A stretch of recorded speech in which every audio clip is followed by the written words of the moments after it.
Hello guys, कसे आहात सगळे? Welcome back to my channel. आज मी मम्मीसोबत किचनमध्ये व्लॉग करत आहे. आज आम्ही बनवणार आहे रिफ्रेशिंग सोलकढी आणि मम्मीकडून तिची परफेक्ट रेसिपी पण शिकणार आहे. तर चला कुकिंग सुरू करूयात. मम्मीने मिक्सरमध्ये नारळ आणि लसूण आणि मिरची वाटून घेतलं.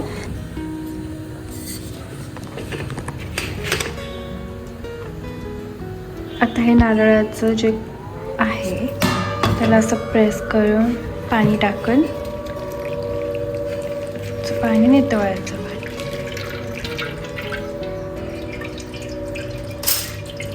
मम्मीच करते, मला करूनही देत नाही आहे. हे सगळं मिक्स करून घेतोय. त्याचं सगळं जे रस आहे ते आपण या पात्रामध्ये काढून घेणार आहे. रस त्याचं काढून घेतो. त्याच्यामध्ये ते खोबरं पण टाकलं आहे. आता ह्याच्या आमसुलाचा आगोळ टाकणार आहे. मेन ह्याच्यामुळे टेस्ट येते. बघू शकता त्याचा कलर पण चेंज होतो आहे. या चवीनुसार मीठही टाकून परत एकदा या गाळणीने त्याचं रस काढून घ्यायचं. म्हणजे हे जे नारळाचं आहे ना, हे याच्यामध्ये येतं.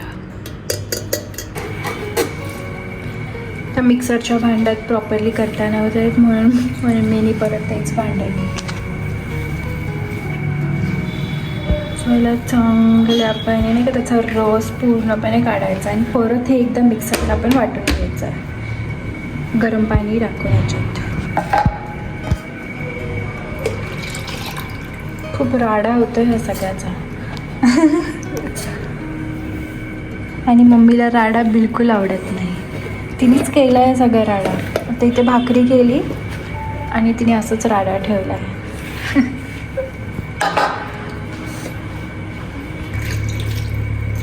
याला परत एकदा मिक्सरमध्ये वाटून घ्यायचं गरम पाणी ओतून. म्हणजे हे असं अजून इथपर्यंत तरी हे फुल भरून जाणार. परत एकदा मिक्सरमधून काढून घेतल्यानंतर सेम प्रोसिजर करायची. माझा भात पण रेडी आहे.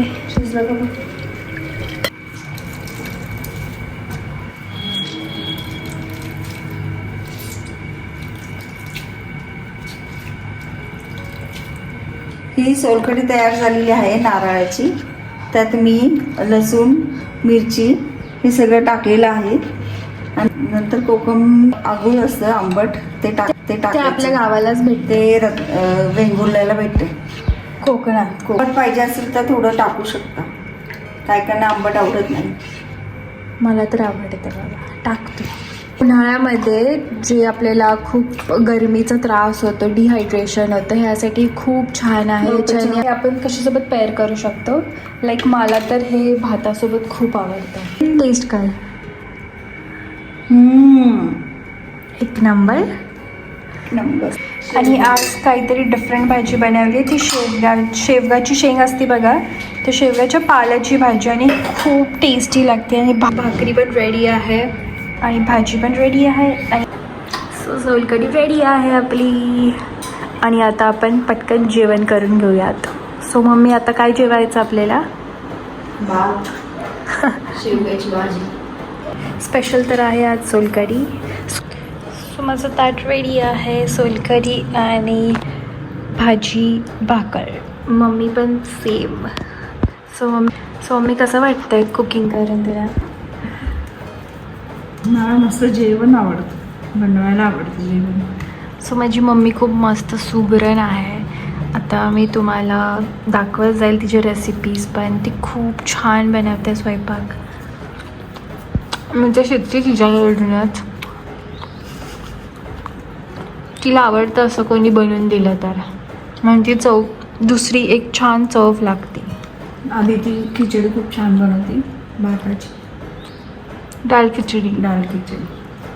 अजून का बनवते मी छान? भेंडीची भाजी. सो चला जेवण करून भेटूयात.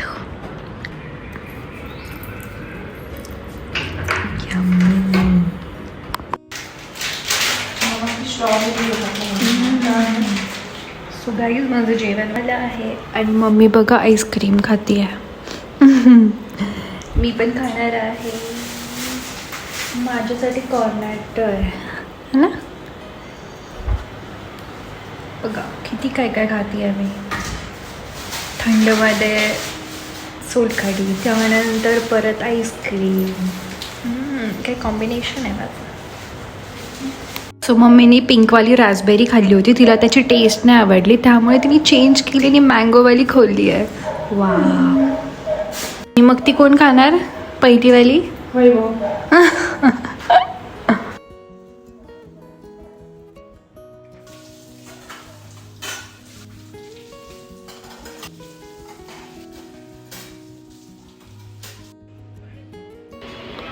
सो आता मी खाणार आहे ही कॉर्नेटो. ए मम्मी तू परत पिंकवाली आईस्क्रीम खातीये. आता म्हणली मी खाणार नाही, मला आवडली नाही. तीच खातीये ती. तिची एक संपल्यावरती तिला लगेच दुसरी लागते. उन्हाळ्यात थंड थंड खाल्लं ना खूप छान वाटतं. असं एकदम कूल कूल वाटतं ना. तुला कसं वाटतं आईस्क्रीम खाऊन? छान वाटतं. छान वाटतं काय? मस्त. मस्त काय? स्ट्रॉबेरी. स्ट्रॉबेरी काय? हां कूल कूल कूल कूल. झोपाळ्यात बसून मस्त स्विंग घेऊन आईस्क्रीम खाते आणि समोर मोबाईलवरती सिरियल बघून. वा काय चिल आहे ना.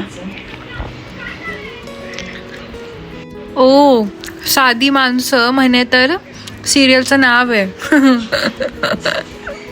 तर गाईस चला आजचा ब्लॉग मी इथेच एंड करते. तुम्हाला रेसिपी आजची आवडली असेल तर नक्की लाईक करा, कमेंट करा आणि चॅनलला सबस्क्राईब करायला विसरू नका. भेटूयात नेक्स्ट ब्लॉगमध्ये. Bye bye.